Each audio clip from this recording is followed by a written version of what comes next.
Halo semuanya, kembali lagi bersama saya Griselda Taniatinu. Di video kali ini saya ingin membahas mengenai perancangan prototipe aplikasi proyek akhir.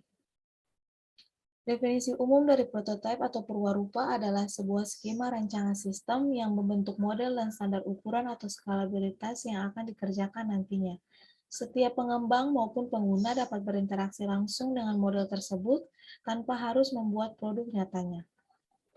Tujuan utamanya adalah supaya produk yang akan dirilis sesuai dengan permintaan user atau pasar, sehingga peran dari prototipe sendiri adalah menjadi penghubung antara produsen dan konsumen untuk dapat mewujudkan produk berupa perangkat lunak yang sesuai dengan dan tepat guna.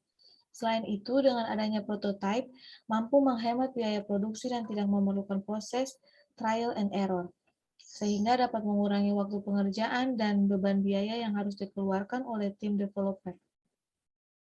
Manfaat prototipe yang pertama, mampu mengetahui kebutuhan pengguna lebih awal. Manfaat yang pertama ini mampu mengetahui apa saja prioritas kebutuhan dari user agar menciptakan produk yang lebih sesuai, sehingga proses pengembangan lebih cepat dan dapat menyesuaikan deadline yang diberikan oleh klien. Yang kedua, dapat menghemat biaya pengembangan produk.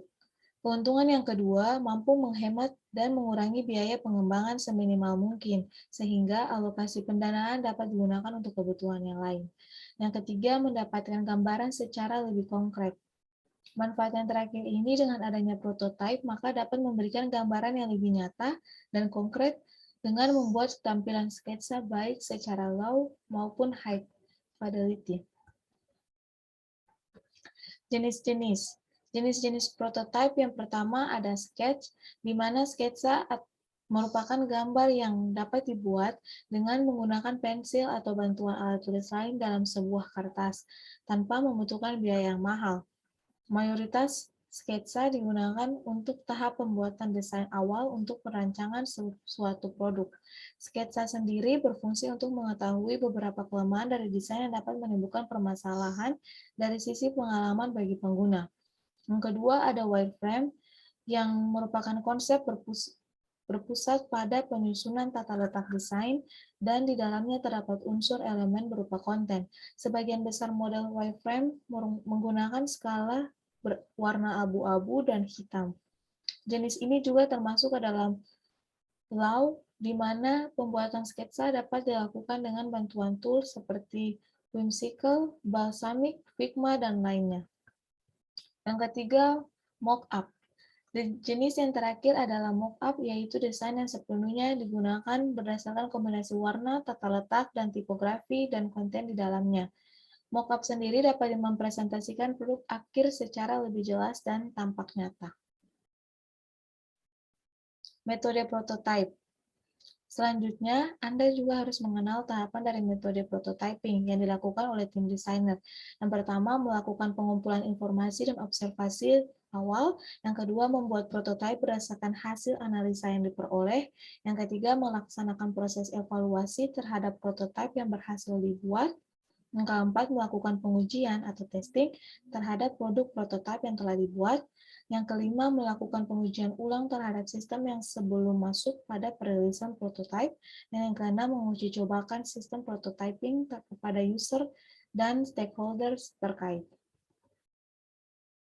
Contoh pembuatan produk prototipe yang pertama ada paper prototyping, di mana paper prototyping ini merupakan contoh desain yang dibuat dengan bantuan media kertas dan alat tulis seperti pensil atau ballpoint secara sederhana. Yang kedua ada Lofi yang merupakan pengguna berinteraksi secara langsung dengan desain, namun tampilan yang diberikan masih berupa sketsa dengan dominan warna hitam atau abu-abu saja. Yang ketiga ada Hi-Fi atau High Fidelity yang dimana merupakan desain dengan tampilan visual yang lebih kompleks dan dapat merepresentasikan produk dari sisi UI dengan memadukan pengalaman pengguna yang lebih nyaman dan baik. Yang keempat ada HTML prototype. Untuk metode ini terbilang cukup rumit jika dibandingkan dengan ketiga metode sebelumnya, dikarenakan prototipe jenis ini diperuntukkan untuk desainer yang memiliki kemampuan dan pemahaman lebih terhadap coding dan bahasa pemrograman. Kesimpulan, Prototipe merupakan proses perancangan sistem tampilan desain yang dibuat sebagai contoh untuk mengembangkan produk sebagai gambaran bagi pengguna secara langsung. Yang kedua, jenis yang dapat disajikan adalah sketch, wireframe, dan mock-up, di mana setiap bentuk desain tersebut memiliki kelebihan dan kekurangan masing-masing.